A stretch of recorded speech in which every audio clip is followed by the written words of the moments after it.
Viewers, drop your location and local time in the comments because this one's about a stretch of land, a fake rule book, and a woman who learned the hard way that some homeowners aren't as easy to push as others. Ray eases his truck over the gravel path, the sound crunching under the tires like crumpled paper. Out here, the silence isn't just absence of noise, it's thick enough to hear your own heartbeat. No neighbors twitching blinds, no HOA flyers taped to doors, just pine trees swaying like they're keeping secrets. He parks on the 1.2 acres he's just bought, quotes intentional, through a bureau front company. To them, he's Raymond Carter, divorced remote worker down from Tennessee with a prefab home set, exactly 15 feet from the southern boundary. To himself, he's Special Investigator Ray Donovan, Department of Housing and Urban Integrity, mission sniff out real estate fraud and HOA-based racketeering. River Bluffs Preserve is already pinging every alarm in his playbook: forced demolitions, sudden easements, mysterious violations that make owners sell. And somehow the same development company always buys those lots, UL Holdings, run by Thomas Wellesley, whose wife Karen just happens to be the HOA president. Day 2 it starts. A white SUV rolls up spitting dust. Out step 2 men, dark polos with HOA security logos. Tactical boots, way too ambitious for suburban patrol. Clipboard guy delivers the notice his house is encroaching 20 feet into some preserve buffer zone. $80,000 fine or demolition. No letterhead, no signatures, no legality. Ray doesn't flinch. "Your bylaws don't override state law," he says, voice even as a level. Sunglasses. Guy tries a power move, stepping forward, lowering his voice, but leaves with only a muttered, "You don't want to escalate this." Historians still argue whether bad sunglasses make a man more or less intimidating. Ray votes less and checks his perimeter cams. That night he scrolls past zoning maps to a creased photo of his brother Jeff. 5 years of an Alabama HOA's fines, liens, threats. And then the silence of a 38. That's when Ray swore no one like Karen Wellesley would win again. And this time he's recording every move. By morning, a pearl gray SUV purrs over his property line. Karen herself, beige linen suit and a smile that feels like a prelude to paperwork. She strolls in with a tablet-wielding assistant and a man spraying a thick orange X on his siding. The hiss is almost ceremonial. Ray doesn't yell, he just calls the sheriff. They drive off, but the next move's already in play. A flyer on his mailbox, a Facebook group whispering dangerous outsider, and a neighborhood primed to see him as the problem. The fog clings low the next night, curling around fence posts like it's hiding secrets. At 2:00 a.m., Ray's Eastern sensor chimes a soft blip, meant to wake him without waking the world. On his tablet, 3 figures materialize in grainy night vision: HOA security, same rent-a-badges as before, now armed with rebar stakes, rope, and the sort of precision you'd expect from a pit crew, not a neighborhood watch. They hammer out a new setback line 20 feet south of his home, muttering into radios. Confirm for removal by daylight. By sunrise, the stakes are gone, replaced with a giant banner, red letters, white background declaring violation zone, like they're hosting a county fair for demolition. Ray laughs so loud the crows scatter. He doesn't tear it down, not yet. Instead, he sends every second of footage to the county zoning board with notarized maps. If Karen's building an empire of intimidation, he's building a paper trail.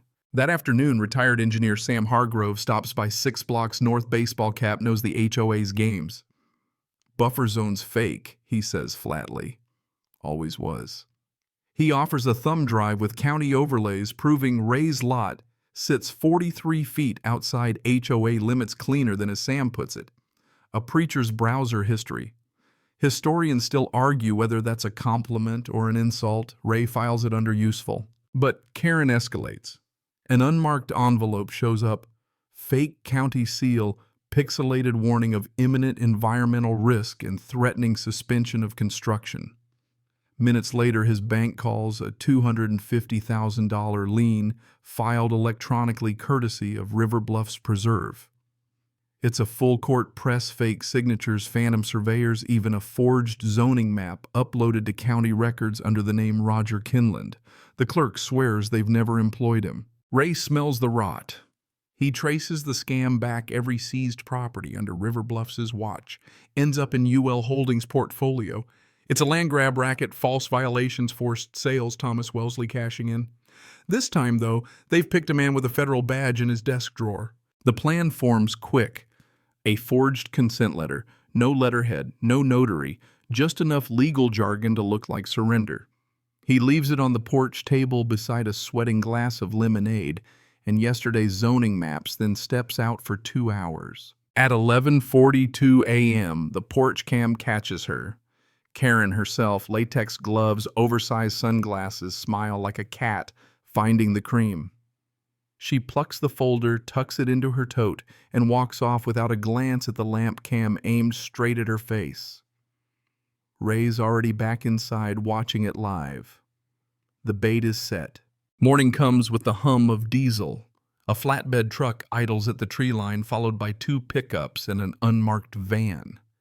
6 men pile out work shirts, reflective vests, the kind of clipboards that mean trouble.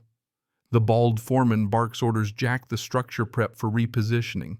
A demolition in progress sign goes into the dirt like they're planting daisies.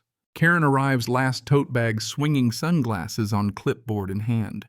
She hands the foreman what's likely my consent letter and claps like she's conducting a parade. Raymond, she calls, using that tone reserved for kindergarten teachers and IRS auditors. We'll proceed with preliminary work. You did leave, signed consent. Ray doesn't speed up, doesn't slow down. 3 feet from her, he stops, pulls the velvet pouch from his pocket, and lets the federal badge catch the light.